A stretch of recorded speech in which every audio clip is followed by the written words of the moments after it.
Hey friends, this is the MrsVolfies from our half-acre homestead with a movie review. Now, as most of you know, I've been laid up, off and on now for the last week or so, close to a little over a week. And I'm coming back, slowly but surely, but you know, it's really, really hard to take time for me and to be patient with me, but I have been doing it, and I'm really, really grateful for your patience. Anyway, tonight Papa brought home a movie, and we actually asked the store to reserve it for us on the weekend, but the people who had reserved it didn't bring it back in time. So Papa brought it home tonight, and we saw The Martian with Matt Damon. Now, let's get all the stuff out of the way, because I want to tell you what the movie meant to me. And I know it's just a movie, and it's all Hollywood, and it's, you know, it's all make-believe and stuff like that. But every time I really enjoy a movie, it's because I got something out of it. Maybe not what the, you know, directors and producers and actors may have been thinking at the time. Anyway, it is about a team of astronauts who go to Mars to set up kind of a base camp where they're going to collect samples and blah, blah, blah, blah, blah. A storm comes up. Matt Damon gets hit by debris. They assume he's dead, and they have to take off before the storm completely wipes off their entire station. A couple of fluke things happen where what almost kills him saves his life. I'm going to tell you that much. And it's a fluke. It's one of those fluky things. And he survives. And then the rest of the movie is trying to figure out and to deal with how to bring him home in the length of time it's going to take them to bring him home. How are they going to keep him alive? And it's awe-inspiring. It's one of those movies that makes you want to cheer in some places.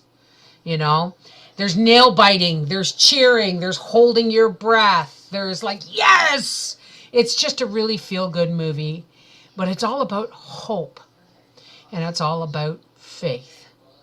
Because there's this one moment in the movie where he says, I'm not going to die here. And I thought about that. I really thought that resonated with me. Why did it resonate with me?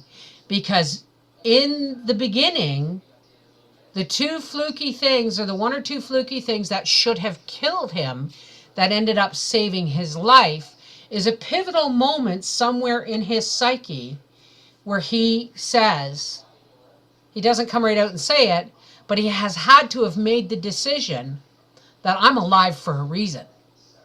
And therefore, I refuse to die here. And there's this one part in the movie, and I'm not going to tell you where he's talking to some people, and he says, you know, it may be overwhelming when you come up against a set of problems. Do you think you're going to die? Yes. You know, we face that every day of our lives. There's decisions we make that could kill us and change, you know, could change our lives forever. But do we hide in a closet because the decisions of whether or not, do I, you know, store up food, or do I do this, or do I do that? Do I live too close to the water, or am I high enough if there's this?